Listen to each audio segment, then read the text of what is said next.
¿Te gustaría saber qué tiene que ver nuestra sexualidad con la motivación diaria? Es un aspecto muy importante que muchas veces lo dejamos pasar. Y hoy lo voy a conversar con una invitada súper especial.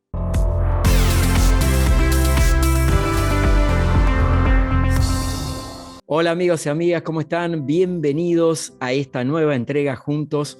Y hoy quisiera que hablemos de un tema que generalmente no abordamos y es la relación entre nuestra motivación y nuestra sexualidad. No solamente nuestro género sexual, aquel que hemos elegido o aquel con el que venimos definidos al nacer, sino también el impacto que tiene una buena sexualidad o una mala sexualidad a la hora de sentirnos motivados en la vida. Y para eso he convocado a una de las máximas expertas internacionales que estoy seguro que muchos de ustedes conocen. Se trata de Alessandra Rampolla. Alessandra es sexóloga clínica certificada y terapeuta matrimonial y de familia con más de 20 años de experiencia. Acaba de grabar su tercera temporada de la serie Casados a Primera Vista en Australia. Alessandra ha llevado su experiencia de la sexología a la televisión. De hecho, nos conocimos hace muchísimos años cuando ella estaba iniciándose en los programas de televisión, desde que comenzó su carrera ante las cámaras como experta en un programa de noticias local en Puerto Rico, que es su país de origen. Después de eso, protagonizó muchos programas en todo el mundo, entre ellos Escuela para Maridos, nominado al premio Emmy Internacional. El premio Emmy es como el Oscar de la televisión, y Sex Hospital en el Reino Unido. Y también ha sido experta invitada en programas internacionales de fama mundial como el del Dr. Phil. Alessandra Rampolla es autora de 5 libros bestsellers y tiene más de 2 millones de seguidores en las redes sociales. Espero que disfrutes esta charla con alguien muy, muy especial, Alessandra. Bienvenida, Alessandra, ¿cómo estás? Muy bien, gracias. Encantada de saludarte, chico. Tantos años. Tantos años, estábamos recordando con Alessandra que nos conocemos hace muchos años, no vamos a decir cuántos, pero hemos trabajado mucho tiempo juntos en esto que Alessandra ha desarrollado maravillosamente, que es el don de poner en palabras sencillas algo que a veces suele ser muy íntimo y también muy complejo, que es el tema de la sexualidad humana. ¿Es algo verdaderamente complejo para las personas? Mira, se vuelve algo complejo lo que no tendría que ser complejo, lo más natural de quienes somos como seres humanos, nuestra definición, lo que nos hace seres especiales, tiene tanto que ver con la integración de una sexualidad saludable y plena para el bienestar completo del ser humano. Y es una locura pensar que algo que es tan natural, que es tan parte de cada cual, aun cuando no lo pensemos, está ahí y se manifiesta, sea tan tabú que no lo hablamos, no lo normalizamos y de repente se convierte en toda una cuestión que puede, de hecho, tener grandes consecuencias en un montón de otros aspectos de la vida, no solamente desde el costado de la sexualidad. Así es que es como un pequeño, no sé, a mí a veces me flashea, yo pienso que hay que hacer un pequeño switch del chip y redefinir activamente cómo queremos vivir nuestra experiencia humana y entonces tomar cartas sobre el asunto, porque de lo contrario caemos en las rutinas, en lo que hace todo el resto de la gente y seguimos repitiendo todos estos patrones que no son saludables para el ser humano. Cuando hablaba de esas consecuencias que se manifiestan no solamente en el ámbito de la intimidad sexual que uno pueda tener con uno mismo, con una pareja, con una relación o lo que sea, ¿cómo afecta esto en la motivación diaria? Mira, tiene mucho que ver con la autoestima y la autoestima va a ser algo que va a motivar o no motivarte a un montón de cosas. Cuando yo hablo de una sexualidad plena, no estoy hablando necesariamente, y creo que cuando se habla de sexo en general la gente piensa, bueno, sí, es súper encuentro sexual romántico, erótico del momento, con los orgasmos y la explosión. No, yo estoy hablando de una relación cómoda con uno mismo y su sexualidad. Desde ahí entonces es que se puede construir esa idea que tenemos tan, creo que glamorizada y como que tan extra vendida en los medios y en nuestra cultura, en nuestra sociedad. Podemos traerla a la realidad de la experiencia humana, que no pasa solamente por esos momentos que pueden estar buenísimos, y yo soy la primera que sabemos perfectamente que abogo mucho por esos momentos de vida que son hermosos. Pero no se trata de eso, se trata de una relación que uno tiene con su cuerpo, con su deseo, con su erotismo, con todas estas cosas que socialmente se le ha puesto toda una designación negativa, una designación de un miedo, porque el poder que tiene la sexualidad y el erotismo en el ser humano es grande, como te decía, es un motivador, prende los motores, arranca, y eso te hace entonces accionar y generar y crear. Entonces, para poder producir, ya sea laboralmente o en tu vida, o a generar el entorno o la experiencia de vida que tú quieres tener, es bien importante poder estar cómodo tú contigo, y eso incluye todas tus partes, no partes que quieras negar o que por miedo a lo que van a pensar otras personas empiezas a tú cohibirte de tu total expresión y cohibirte de tu total experiencia humana. Entonces es como que un rollo tanto más complejo que simplemente pensar en calentura, en erecciones, en posturas y en técnicas de placer, porque es lo que realmente te permite el placer. Todo lo otro no vale si esta base no la tienes bien formada y bien armada para ti mismo. Alessandra, desde el punto de vista biológico en nuestro cerebro, ¿qué se activa con una buena sexualidad? Estimo que, por ejemplo, las hormonas del bienestar, ¿verdad? Y todas las hormonas del bienestar, bueno, piensa directamente la adrenalina que genera el deseo. Literalmente te decía que es como un motor, es como que prendes el switch y de repente el carro se activó y ese motor está corriendo, entonces puedes decirle a la derecha, a la izquierda, freno, ¿qué vas a hacer con él? Ese motor del deseo, de querer iniciar tal vez, pensándolo desde el deseo sexual, ¿verdad? Sí. Iniciar una expresión sexual, iniciar un contacto, esa conexión, esa comunicación, esa liberación, todas esas cosas que pasan con los encuentros sexuales a solas o acompañados o como fueran. El querer accionarlo requiere de un pensamiento y de un espacio donde uno se permite cosas, que por eso es que la parte social es tan importante, porque es donde entran los mensajes y los permisos o los no permisos y las condenas que que tenemos ahí armadas, que nos determinan lo que pensamos que debemos o no debemos estar haciendo. Entonces ese pensamiento hace que se active ese deseo, ese impulso, y ese impulso te hace accionar. En lo erótico, cuando tú estás pudiendo tener un deseo y no lo quieres tapar porque no te avergüenza, o porque te sientes a gusto, o realmente sientes que es algo que te va a hacer crecer, lo vas a hacer con mucha seguridad. Y en el sexo y en la vida, la seguridad es un determinante tan grande a poder lograr las cosas. Primero, a que se te abran puertas y que la gente te tome con respeto y con credibilidad, y nada, y haya wow, una valía de lo que uno tiene para aportar. Y ciertamente en uno poder hacerlo, tienes que creer que puedes hacerlo. En el sexo es súper así. Y en la vida y en el trabajo y en las relaciones de pareja y en un montón de cosas también es súper así. Así es que hay muchas similitudes, y vas a ver que en esas ocasiones, esa adrenalina que te da, esa sensación de lograr algo, ese placer, esa dopamina que corre por tu cuerpo, son todas esas hormonas, como tú decías, que se van secretando en el cuerpo, que son las hormonas que hacen sentir bien. La dopamina, que se genera muchísimo como parte de la activación erótica sexual, son cosas que nos van a hacer bien, y una mejor actitud y una mejor sensación física también te rinde resultados en todo lo demás. Tú sabes que respecto a lo laboral en particular se habla mucho, y yo he visto muchas veces en conferencias y demás a organizaciones corporativas o lo que fuera, se habla mucho de lo importante que es hoy día, se habla de mindfulness, de sacar tiempo para la meditación, de unos descansos, de que si te vas a tomar una siesta, que si la semana de 4 días, mucho cuidar tu cuerpo, hacer ejercicio, alimentarte bien.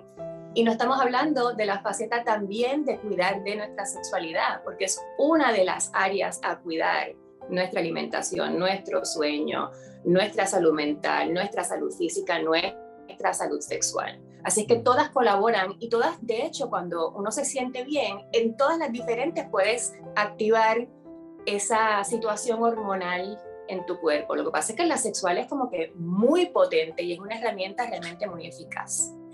Estamos hablando de lo sexual y, como habrán visto, Alessandra no se refiere solamente al encuentro genital entre las personas o a hacer sexo por deporte, como decimos por el sur de América Latina.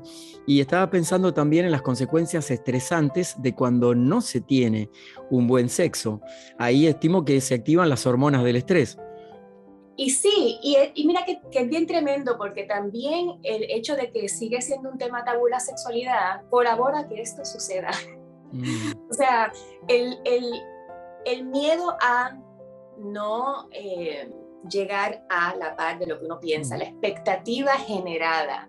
La expectativa generada de falsa información, de cosas asumidas, de una sexualidad que al no ser amplia, abierta y naturalizada, vuelca mucho al secreteo, a la peli porno, que tiene su valía, pero que es muy, muy específicamente una fantasía tradicionalmente heterosexual masculina, muy, muy cuadriculado, el huequito de lo que te muestra la sexualidad pornográfica. Puede ser muy buena, pero no suele ser lo que tenemos en el mercado. Pero termina siendo lo que en esa oscuridad uno termina mirando y termina aprendiendo y aprende mal. Y tienes entonces unas expectativas que como no se hablan, no te enteraste que a todo el mundo le pasa igual y que tienen el mismo miedo y que tienen la misma situación.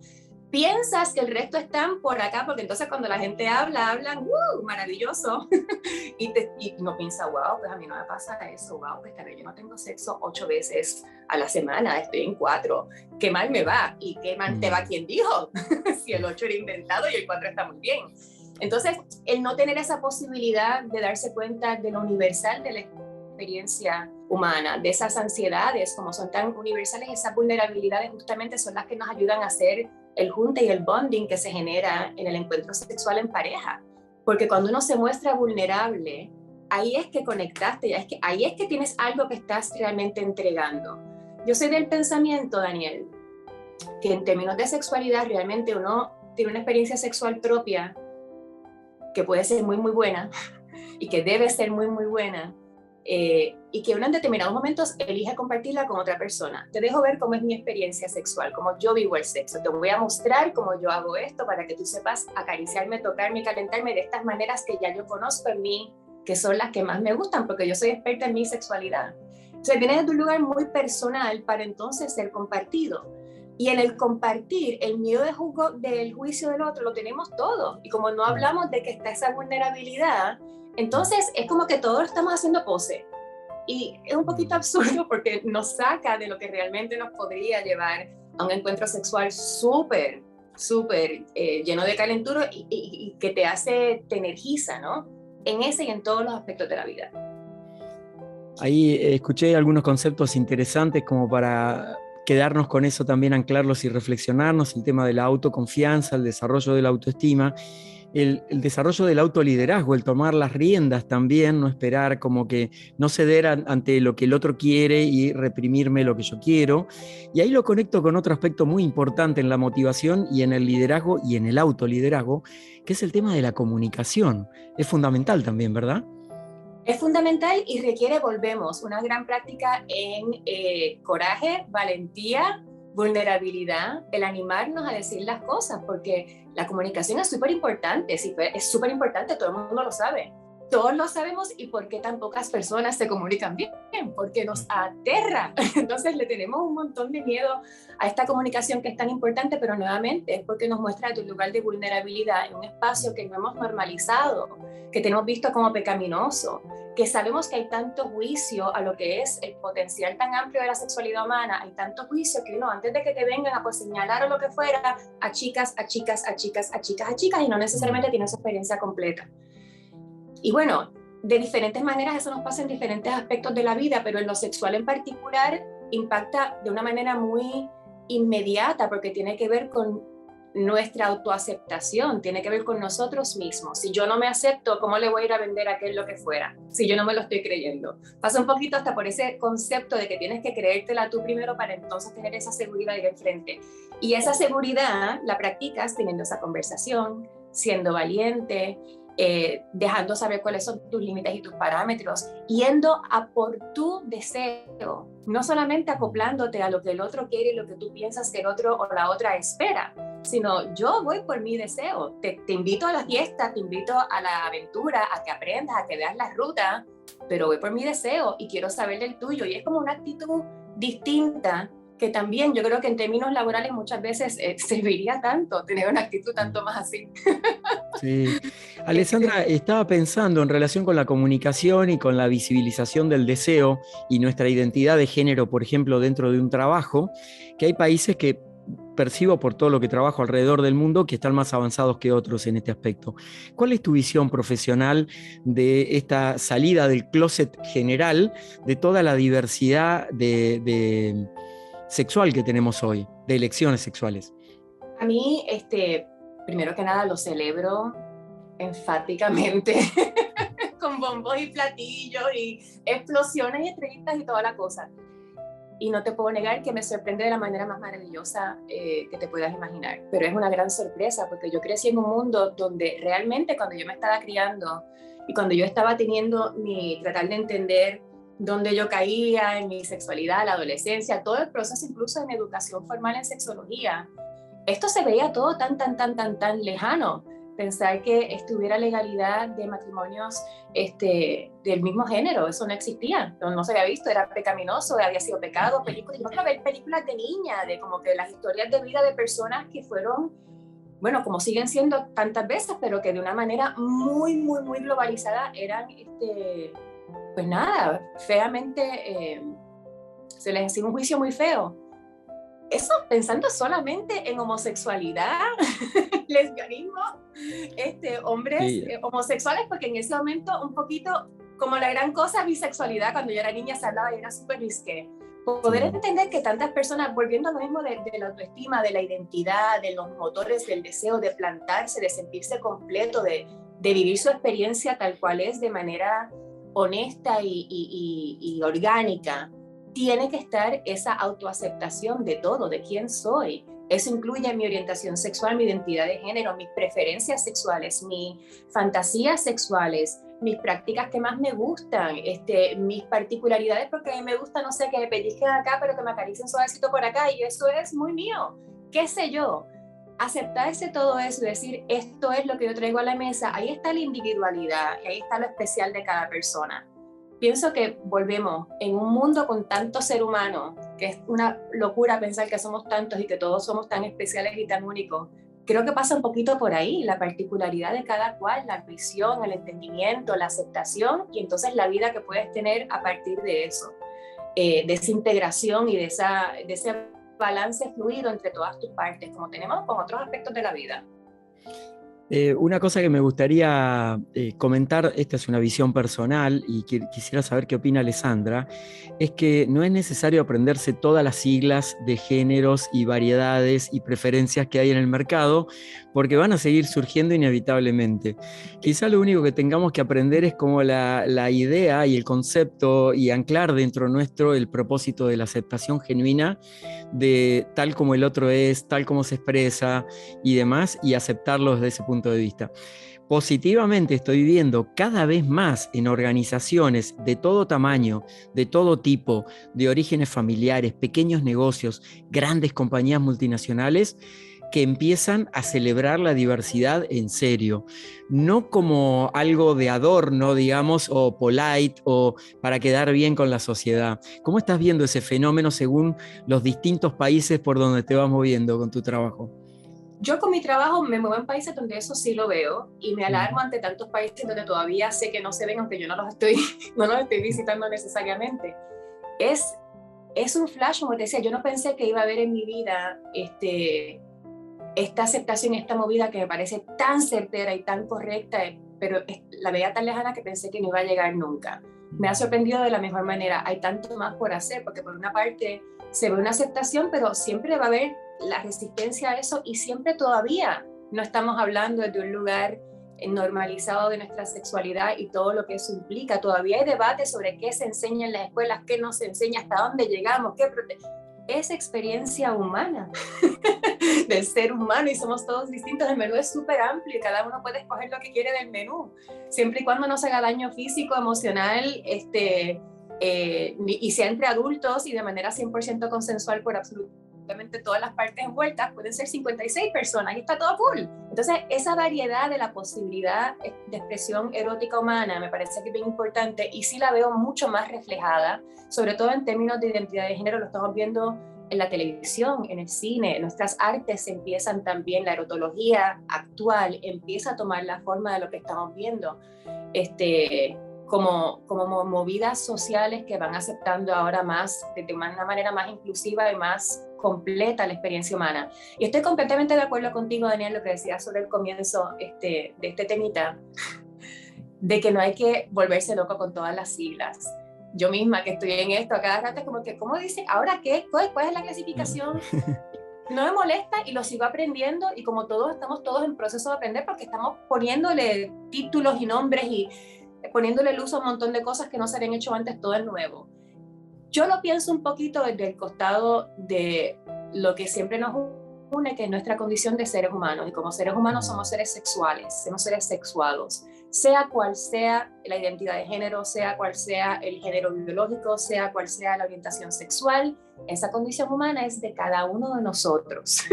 Entonces, desde ese lugar uno pone un nivel plano y ya está. Entonces, ¿cuál es la experiencia de este ser humano versus esto versus esto? Ya sabemos que venimos de todos los colores, ya sabemos que venimos de todo un montón de diferentes partes. Y sabemos también que tenemos diferentes gustos, diferentes preferencias, pues vamos a conocerlas y pues cada cual hace lo suyo y en paz y felices, ¿no? Utopía. Pero creo que es un primer paso importante, y la charla que genera, sobre todo el que ya las artes lo están incorporando, porque hay una diferencia cuando ya empiezas a verlo en tu televisión, en tu Netflix, lo empiezas a ver en tus series, lo empiezas a ver en tu cine, empieza como que a sentirse, bueno, sí, ya esto es parte. Y entonces ahí la gente se relaja un poco más porque siente ese abrazo de lo común del resto de las personas. Un balance ahí que tenemos que encontrar los seres humanos para ser genuinos con uno, pero también sentirse en comunidad con la sociedad. Y a propósito de ser genuinos con uno y en este avance que hay, quería consultarte acerca de tu visión de algo que observo en distintos países, y que es el ejercicio de la sexualidad en la tercera edad o las personas de edad avanzada. Porque mucha gente antes, por ejemplo, en mi infancia se pensaba que ya tenía 50, 60 años, se terminó la sexualidad, y hoy vemos parejas de 60, 70, 80 y realmente están súper conectados y súper amorosos entre ellos y disfrutando de su cuerpo, de su sexualidad, ya sea en forma individual, si están solos o en pareja o con otros o en grupos, ¿sí? Y muchas veces incluso con mayor satisfacción y mayor frecuencia que cuando eran más jóvenes, porque hay etapas de la vida que no se prestan tanto para tener el tiempo y la disponibilidad del sexo. Cuando tienes niños pequeños hay etapas de vida que es bien difícil, y de hecho sabemos que de las consultas súper clásicas en parejas que están en esa etapa de su relación.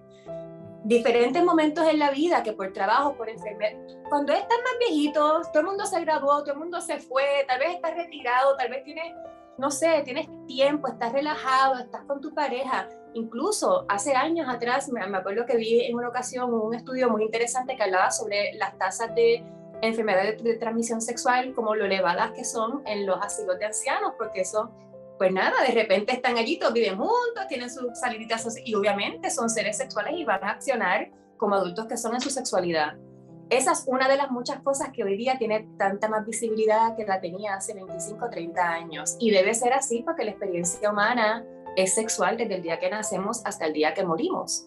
Y siendo más viejitos, obviamente el cuerpo a veces empieza a poniendo sus propias limitaciones. Puedes llegar hasta aquí ahora porque ya la cadera no te da, o ya no sé, no puedes doblar aquí, o no, artritis por allá, o lo que fuera.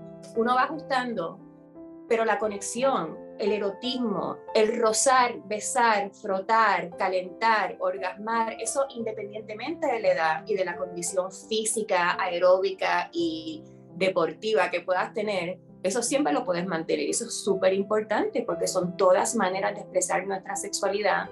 Y volvemos, lo entendemos en el momento que nos retiramos de la definición falocéntrica y centrada en los genitales que tan a menudo tenemos cuando pensamos en sexualidad.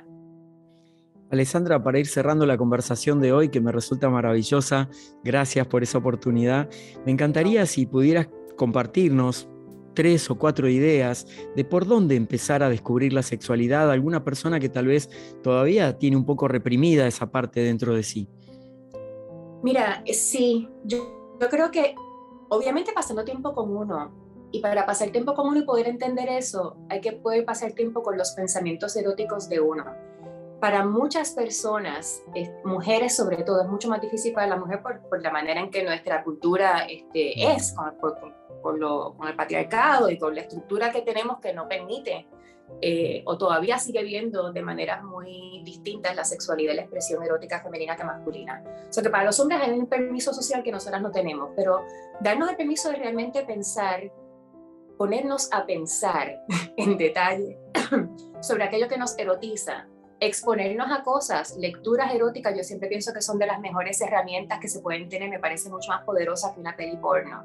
Sobre todo cuando estás queriendo explorar temáticas, porque te pone en contexto una historia, te puedes enganchar desde un lugar más, pues nada, de experiencia humana, donde tal vez encuentras muchos más puntos en común contigo y dices, ah, sí, yo podría entender en esta situación, y por ahí te das cuenta que algo que alguien escribió te parece súper erótico y nunca se te había ocurrido, y vas descubriendo, ah, esto me erotiza, ah, esta palabra, ay, cómo te escribieron esto, y me lo imagino, y de repente me prendo. E ir descubriendo cuáles son esos aceleradores en el pensamiento que te pueden llevar a ponerte en un estado de autoexcitación. Porque empieza todo con el pensamiento, pero tienes que saber qué es lo que quieres pensar. Y para eso tienes que entender qué es lo que te gusta. Así es que hay que explorar un poquito la temática de la fantasía, de lo que es la experiencia sexual humana o la posibilidad que tiene la experiencia sexual humana en todas sus expresiones. Y irte a hacer un poquito de research, leer, mirar, explorar, pensarlo, vas descubriendo y entonces a partir de ahí utilizar eso para descubrir paso 2, cuerpo, porque también es muy importante. En el caso de las mujeres, algo que parece absurdo, pero al día de hoy todavía me sigo encontrando con tantas mujeres que no se han mirado sus vulvas, que no conocen, que no físicamente, como es más difícil llegar y asomarse y la cosa, no se han dado la tarea. Y es muy difícil sentirse cercano a una parte del cuerpo que desconoces. Así es que literalmente conocerse, espejito, déjame mirar mi vulva encendida, lubricada y excitada, a ver cómo luce, para que no me dé vergüenza cuando otra persona la está mirando, porque ya yo sé lo que están mirando, porque me la conozco. Y desde ese lugar de literalmente la aceptación y la conexión visual y física, al tocar mientras pienso, qué tipo de caricias me gustan. Me gusta algo un poquito más fuerte, estoy súper aburrida con esta caricia suavecita, pero cuando me aprieto por acá, wow, se me prende todo. Bueno, pues ya yo sé que me gusta que me aprieten por acá. Tengo información que pasa en la pareja, tengo información que tener yo en un encuentro sexual conmigo o con otra persona para traer lo mío al juego. Entonces, de esa manera me parece que sucede. Y es realmente establecer, me parece, ahora que estamos a principio de año, arrancando el 2023, y que tantas personas se ponen propósitos y resoluciones, debe ser literalmente para una persona que nunca lo ha hecho, tal vez una resolución de decidir, me voy a ocupar de mi vida sexual. Igual que tal vez un día dijiste, me voy a ocupar de mi vida, de mi salud mental, y llamaste a un terapeuta y ahora haces terapia con regularidad y te ha servido mucho. Un buen día tomas la determinación de que me voy a ocupar de mi placer, mis deseos, mi motivación en esta vida, lo que me hace sentir vivo, viva, y lo que me va a servir en tantas otras áreas, pero empieza hoy. Y creo en eso, en la educación, en la autoexploración, el ganarte el título de ser experta o experto o experte en uno mismo, o como no sé ni cómo se llama ahorita, pero bueno, realmente ser experto en uno mismo, y ahí está el diferencial, no pasa tanto por lo que haces con otra persona. Después podrán haber situaciones que hay que limar asperezas o entenderse, comunicar, pero si la base de uno está bien, lo demás se puede manejar.